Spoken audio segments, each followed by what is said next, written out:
Hi everyone, I'm April and you're watching the Tangled Cat Speaks.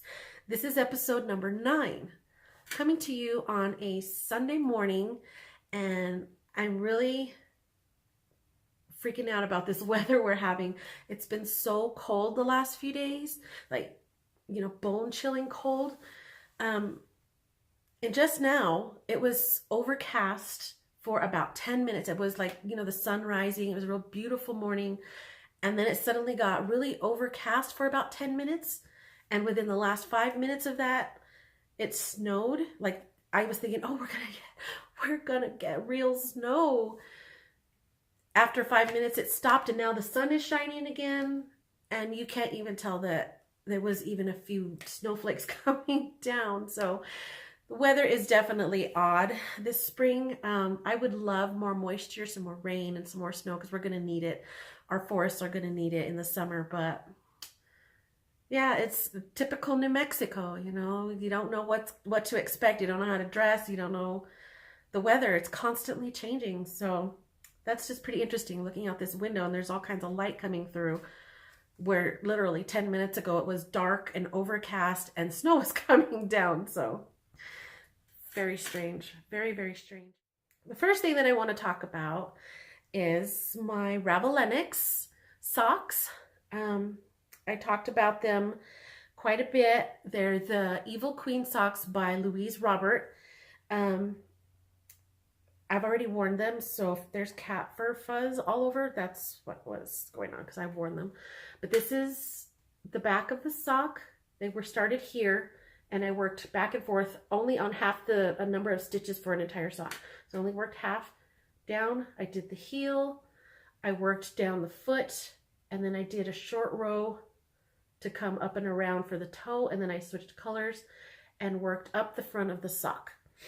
I got both of them done. Do you believe it? I got both socks done in time for the Ravelinics. Super exciting, and they're so comfortable. They fit perfectly. It's just an amazing, ingenious sock construction. I just had so much fun making them, and the cables, I can't get over how much they stand out, how defined they are. This yarn has beautiful beautiful stitch definition. And again, this was the Fiddle Knits Polka sock, and this was the colorway American Confetti is what she had called it. This back yarn is also Fiddle Knits, but this was on, I believe, her Bounce base, and this was the colorway she called Play with Colored Day. So they're two different bases. This one is definitely more springy and stretchy, where this one is a little more dense. It does have some bounce to it, but it's the definition that you get in your stitches is just beautiful. Super thrilled by these socks. So I got them done for Ravelinics, yay! And I also entered them into the Grocery Girls thread for the February sock bash, I think it's called. I entered them into that. And also these were my February socks for the Brown Bagging It Sock Club. So super excited. I got them done. Now, speaking of Ravelinics, I don't have it here to show you, but I did not finish my crazy shawl, the one with all the pink and the different wild colors, and I was doing a knitted on border in green, and I was adding green beads. I didn't finish that. I'm still working on it. I hope to get it done before March is done, but I definitely missed the deadline for the Ravelinics. So that's okay. That was kind of a last minute entry on my part, and I wasn't absolutely sure that I was going to finish it anyway. So that's okay. The two projects that I really, really wanted to do were the brioche cowl and the Evil Queen socks, and I got them both done within the time frame for the Ravelinics, and I'm super, super, super excited by that. So yay! Hopefully next time I will have the crazy shawl done so I can show you. But I'm already planning what to do next in March.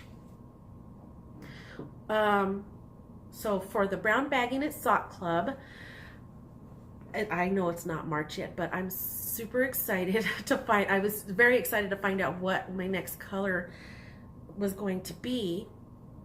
So I'm going to insert here a short little video of me choosing Here's my red bag filled with all my Brown Bagging It Sock Club contenders. Now, I originally had 15 bags to choose from, but I've already used a few. I've already used 4, 5, 6, and 13.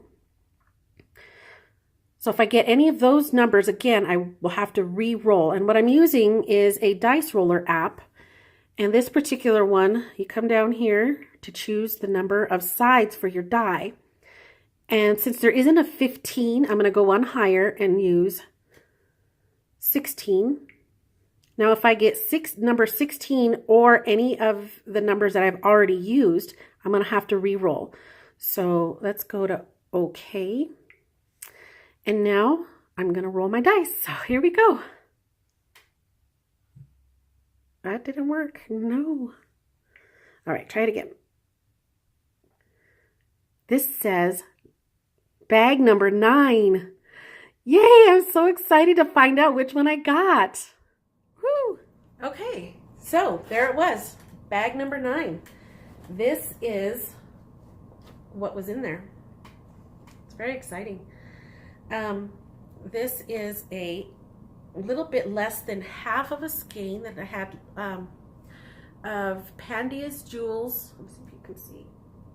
I'm sorry, not Pandia's Jewels, excuse me, Nerd Girl yarns. And this is on her Bounce and Stomp base. And the colorway is, I had to get it because what she named it. She named it T-Virus. Now, if you have ever seen, why am I blanking on it? Oh my gosh, what is the name of it? Yeah, you know what I'm talking about. Anyways, that movie with all of the zombies. T-Virus, she called it T-Virus, so I fell in love with it. There it is. And then there was also another ball, and this, oh, so pretty. This has got really subtle tones of purple hidden inside the green. This is 3 Irish Girls yarn, and it's on their McClellan fingering base, and they had called this one Kerfuffled. I'm telling you, I'm drawn to the names of yarns just as much as the colors themselves. So I've got T-Virus and Kerfuffled. This will be the main body of the sock. This I think I'm going to use for the toes, heels, and cuff. But because they're leftovers, I have a little bit of Stroll Forest Heather just in case. So this is going to be there just in case, and I might, and if anything, this will be for the toes and cuffs, and this will be for the heels. The pattern I've chosen is called Kelp by Cookie A. I've had that one in my library waiting for the longest time. So Kelp, I think it's going to look great. So there's my Brown Bagging It Sock Club for March. I'm super excited. And then also in March, the group that I'm in Ravelry for Agatha Christie, it's the Delicious Death Club. It's just Delicious Death. It's a club, but it's just Delicious Death. We're reading in March, we're reading, it's called Destination Unknown, and it's a spy type novel by Agatha Christie. It's very, very different than the ones that I love the most, which are the Miss Marple series and the Hercule Poirot series. This is a little bit different. It's a spy novel. But it was difficult to find where I'm at. It wasn't in my library under the title Destination Unknown. So I looked Wikipedia and everything, and apparently it's also titled, and a lot of her books they've done that. They've changed the names at some point for some reason. It's also under the title, oh, that's not it. So Many, you can't see that there. Let's do it this way. It's called So Many Steps to Death. So I don't know which title I like more. This one's a little dark and scary. So I don't know. It's the same book. It's just relabeled. I don't know why. But that's what we're reading. And the book is set in Morocco. So the the woman who's hosting the thread for this month of February has chosen some patterns and knit and crochet for us to knit together, you know, like a knit along kind of. And one of the patterns that she chose is a knitting shawl pattern on a worsted, no, I'm sorry, I think it's an Aran weight, but I have worsted. And it's called The Garden of Allah by, what is her name? Puff Updater. Puff Updater is the designer. And I believe that this pattern is also Mediterranean, Morocco related, and like inspired by. So it's called Garden of Allah. And I have chosen, excuse me, I'm going to reach back here. I have chosen 2 different worsted weight yarns. It's very lacy and open, and I'm hoping that this particular yarn, which is going to be the main body, is not going to hide all my lace stitches. I think I'm hoping it's going to work, because this is what I've got in worsted, and I'm not buying yarn. So this is Miss Bab's worsted weight. It's a Yowza, and the colorway is called Whimsical. That is a huge cake of yarn, my goodness. But it is so pretty with all the pinks and browns and grays. So pretty. And then the contrasting color that I'm going to use on the border, this is Malabrigo Rios yarn, also worsted weight. This is the colorway Sandstorm. So that kind of works with the theme too, you know, Morocco and the desert and everything. So I'm thinking it's going to look really good. It's actually going to be like that, because this will be the main top or part of the shawl, and this will be the bottom border. So I'm very excited to start that in March as well. So I've got 2 new projects I'm going to be starting, and then I'm going to try to finish up the crazy shawl from February. So I've got a lot on my plate already. You know, and it's something that's always like that. I've always got something going. I've always got something that I need to finish in the background. It's a never-ending process, and I love it so much. I love it. Oh, so I was going to take a drink of my tea, and I'll talk about that too. I showed you all a couple episodes ago that I had gone to World Market with my daughter, and I grabbed some matcha tea. And one of them I hadn't had yet until a couple days ago. And the reason why I wanted to bring this one up again, this is the Rishi brand, and it's the matcha green tea. The only reason why I wanted to bring this up, it's delicious, it smells wonderful, and I use almost no sweetener. It's got a lovely taste. The only thing is, this is a huge box. It's so huge. And when I opened it, I was thinking, oh, there's going to be all kinds of stuff in there. And what it is, let's see if I don't drop it like I did the yarn last time. These giant, flat little packets. So I thought, wow, that's going to be a huge tea bag. Like, that's odd. And I'm not going to open it because I don't want it to lose its freshness. But basically, the tea bag takes up that much of a packet. Like, what is all this empty space about? You could fit 4 other tea bags in, or 3 other tea bags in there. I don't understand. It's like excessive packaging. Rishi, come on, what's going on? So that's the only reason why I wanted to bring that up. That was just a little odd. But there are the nice tea bags, the pyramid shaped tea bags, so they kind of open and let the leaves bloom when they're steeping. So, and I can probably show you these ones. It's the big pyramid shaped tea bags. And it works really well. It's great, but I mean, the packaging is just a little odd to me. Oh, but it's so yummy. Oh my goodness. And it's so good right now, because even though the sun is out, it's cold. I mean, cold enough to snow for a random 5 minutes. So it's cold. Last night I was super cold. Could not get warm for the life of me. I was wearing my socks to bed. So I told you about my Agatha Christie book, and I love these simple, it's not leather, but I don't know what it is. But it's the library binding, and I don't know, I've always loved this little embossing that they have here. I just think it's so cool. Every time I see these particular books, I love this old style thing here on the inside cover.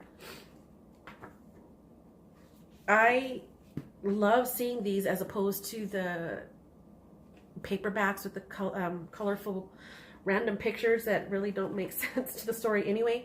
I don't know why these just, I could see my house, a library in my own house filled with all of these black books with the gold lettering.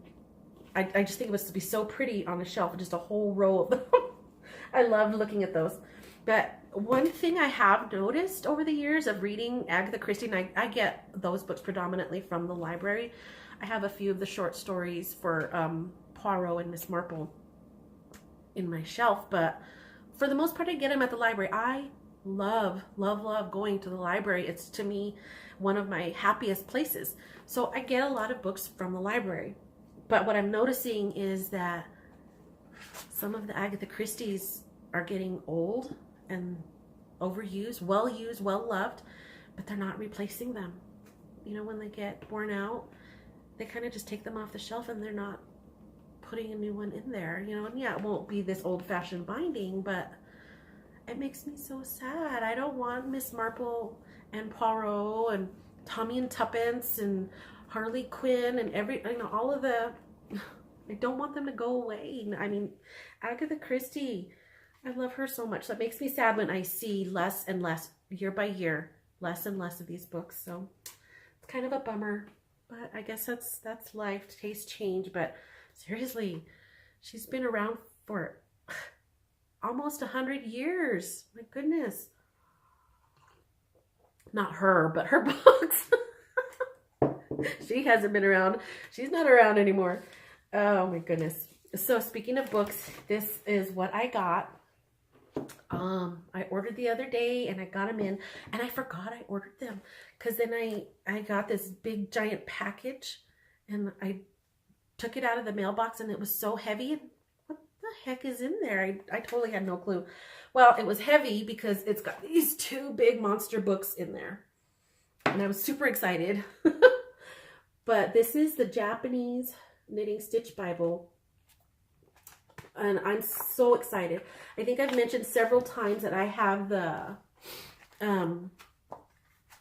Barbara G. Walker Treasuries 1 and 2. I've got both of those. And then Julia from Pandia's Jewels, I believe, showed this book. Somebody showed, I saw this book. I'm pretty sure it was her, but it might have been on one of the podcasts that I watch also. I don't remember. But I saw this and I'm like, I have to have that because I really love some of the Japanese knitting patterns, and this would just be really cool if I start designing something again. This is just so beautiful, very different. So I had to have it, but I need to go take this one to, I think I could do it at Kinko's. Does that still exist? I haven't been there in a while. You know, and just have it spiral bound so that I can open it and lay it flat or whatever, so that it's easier to use and I'm not damaging it in any way. So I want to get it spiral bound.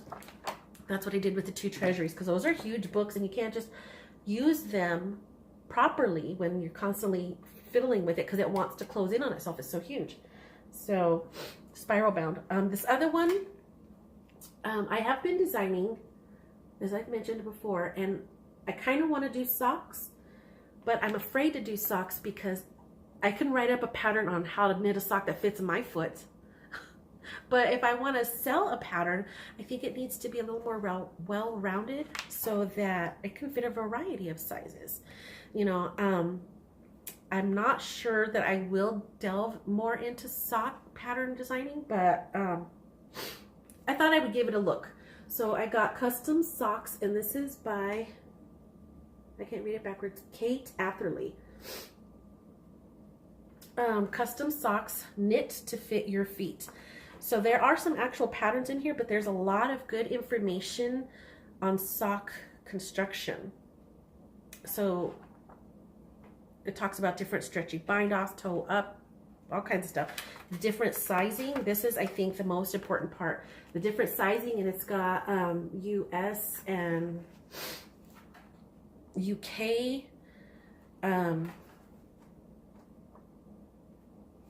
just, it tells you a lot about how things work in creating the different types of heels, and very informative. So I'm super excited to get into that one. You know, I'm such a geek. It's okay. It's okay. You can say it with me. So one thing that I'm super excited about happened last night. I told you all that I had run into some old friends that I hadn't seen in a couple years, and I used to visit with them on a weekly basis at a knitting group. And I kind of just stopped going just because I'm that way. I'm an introvert. And, you know, at the time there was a reason why I didn't go a couple of times. And then after a couple of times, it just became so much easier for me to stay home. So anyway, I met up with them again, and I went to a knitting group, and I was like, I missed this. I didn't realize I had missed being in the knitting group environment, and we had such a good time. And one of the ladies had also planned a yarn dyeing party at her house. That happened yesterday. So I'm going to insert here another little short clip of what we dyed, and they're all hanging up to dry. So the lighting, it was already evening by then, and the lighting was kind of dark. I tried to use my flash, so some of the pictures are not as stunning as these yarns turned out. We used food coloring, Kool-Aid, and we used sprinkles and colored sugar. I didn't get pictures of everything. I didn't even think. I was having so much fun. I didn't even think until the end, when most of it was done, to start taking pictures. So mostly there's pictures of the product. I think there's one picture of us using the colored sugar. Came up with some beautiful yarns. It's so very different. So I'm going to insert that here.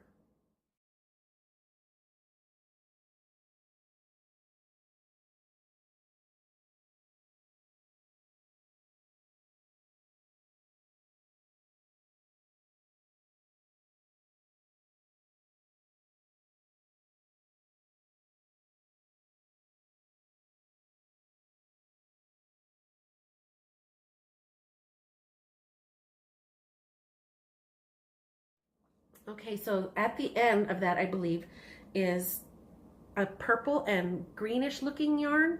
It's not really green. That yarn, I didn't have bare yarn, and I didn't buy any new yarn. So I chose the lightest color yarn that I had. And that happened to be Knit Pick Stroll in the highlighter yellow colorway. And I think I've mentioned a million times, I don't care for yellow. I don't know why I bought yellow yarn. Highlighter yellow yarn, goodness. But and actually I think I do know why, because Knit Picks a while back had come up with their brights in the Stroll base. You know, they had the normal classic colors, but they had come up with the Stroll brights. They're all basically neon. I had to have each and every color, including the highlighter yellow. So I had the yellow. I took that to the yarn dyeing party, and what I did with my yarn is I wound it into a very loose cake on my yarn winder. So I had two 50-gram balls of it. So I had two 50-gram cakes, very loosely wound, and I immersed them in a dye bath of vinegar and water, and it was neon purple food coloring gel. It was just the generic Walmart brand, but it was food coloring gel in neon purple, and this is what I ended up with. And this is kind of reading as a gray, but it's definitely a muted purple. And the highlighter yellow, this here was all what was inside the cake that didn't get access to the purple quite as much. There's some specks here and there, but it's no longer highlighter yellow. It's more of like a sunflower yellow, cornmeal yellow, I guess. I don't know. And the really cool thing, and yes, there's yellow, but it's no longer 100% yellow. I can handle yellow as an accent. So what happened, and this has kind of happened with some of the yarn that I did the last time with the tea bags and the sports drink mix, it ended up as a gradient. So the inside of the cake was the lightest yellow, and the outside of the cake had the darkest purples. So it kind of fades like an ombre kind of thing, and I've got two of them.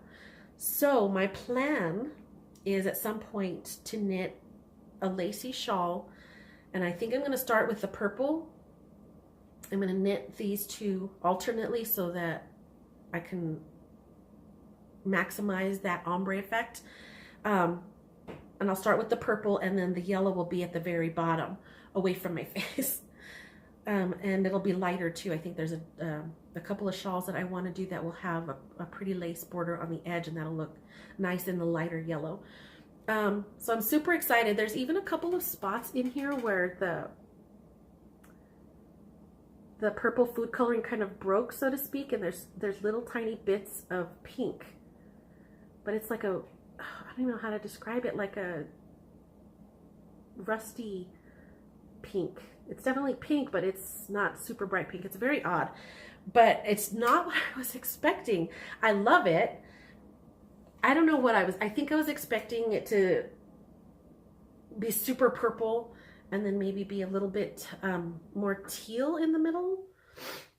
I don't know why I was expecting that, but that's kind of what I was expecting, and it didn't happen that way, and I love it. It's just very different. So, but we had so much fun. Definitely, if you want to try doing Kool-Aid dyeing, food coloring dyeing, get with a bunch of friends and do it together. We had a blast. We had so much fun. There was food everywhere, and it was just a really, really good time with friends. So you should try that, a little yarn dyeing party. It's fun. It was a good time. So one last thing that I wanted to show you, and I have up here. Actually, let's start with the cup. I had mentioned a couple episodes ago about going to the Hanselman pottery, and that I had been there before. This was the first piece that I had bought from them. It's a mug that has a little dent there where your thumb goes to help you grip the cup better.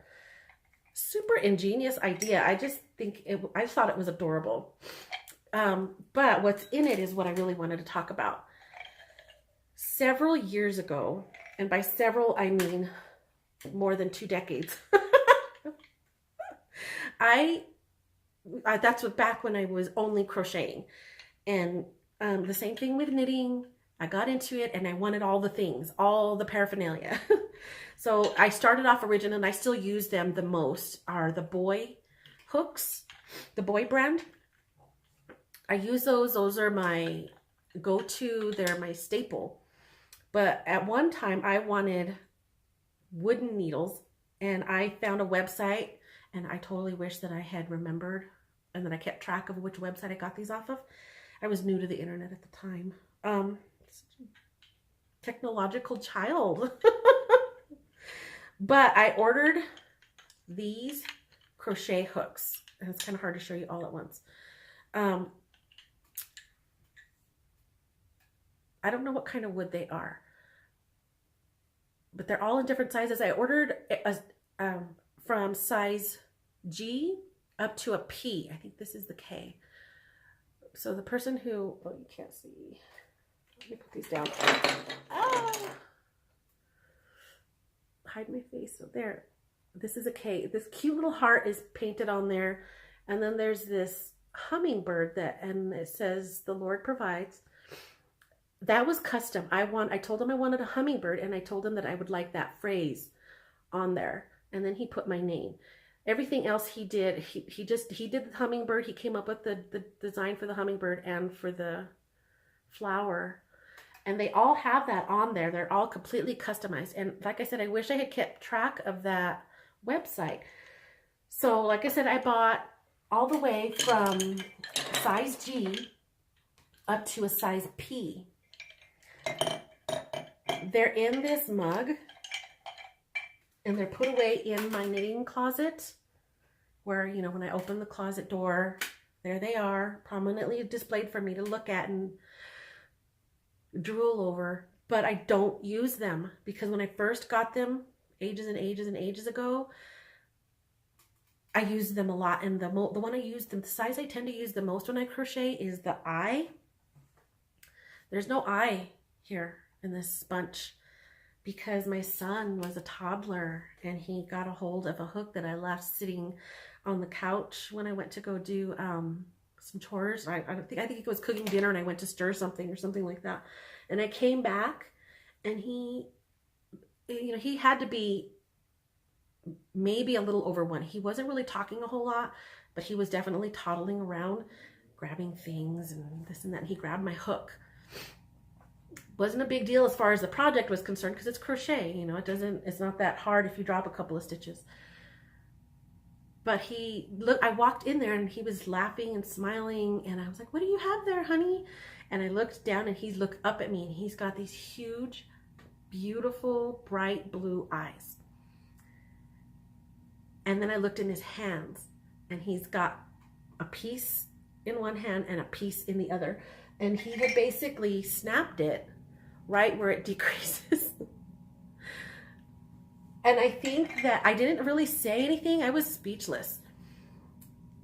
But I think the look on my face might have scared him a little bit because he just had this tear. These big fat tears started rolling down his face. He didn't cry audibly.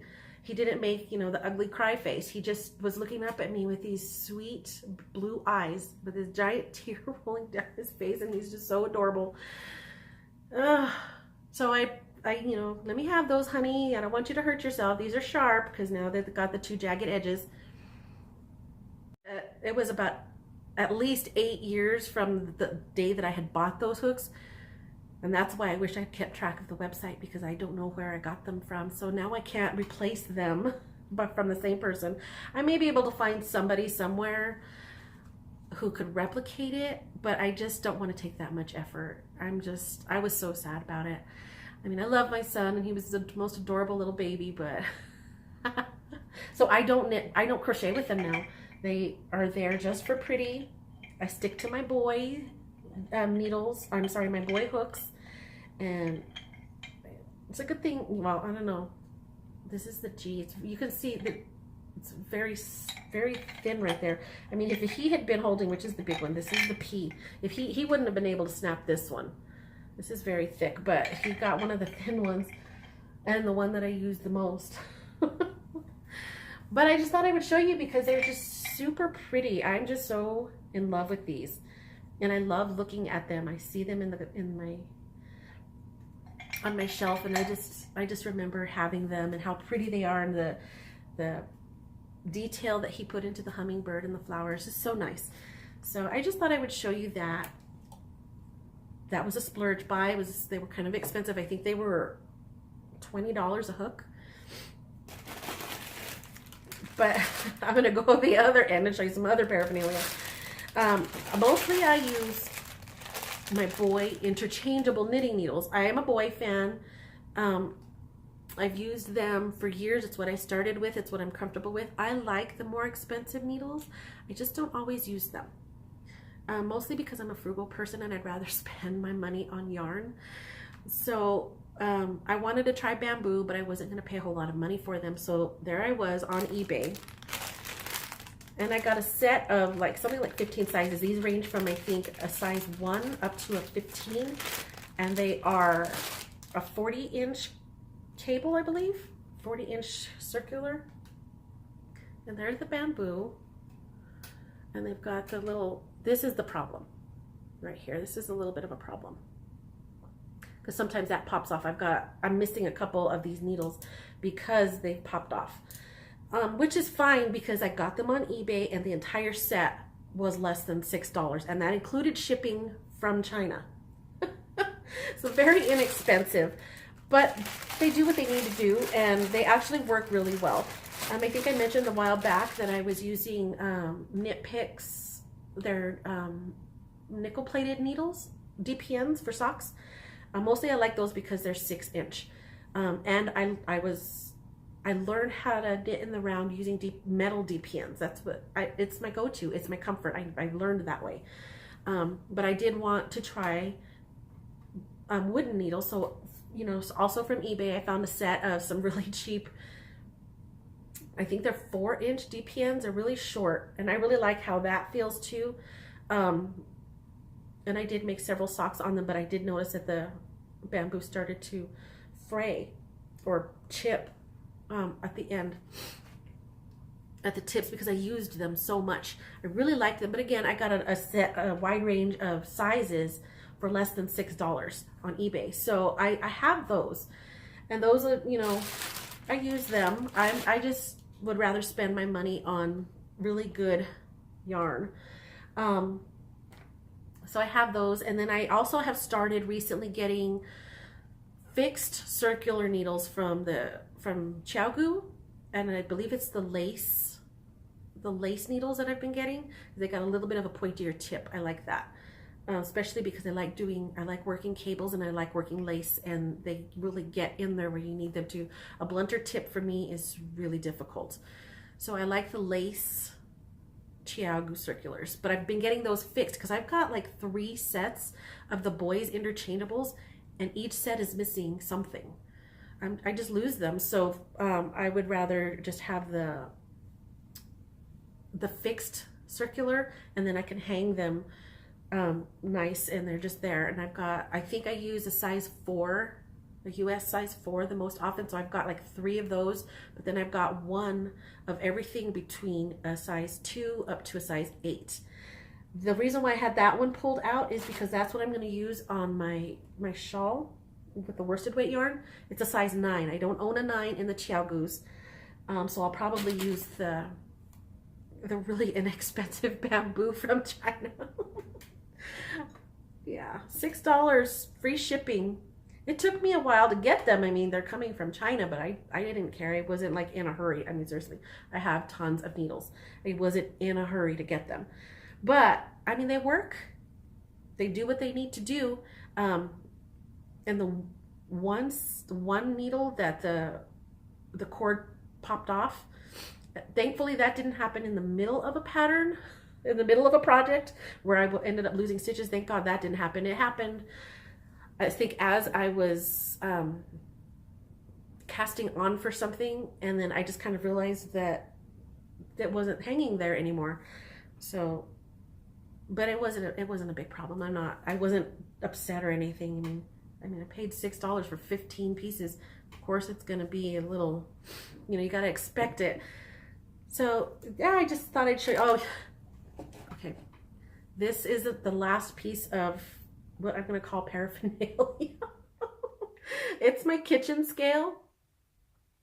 And I believe that I have mentioned that I am a 911 operator and police dispatcher.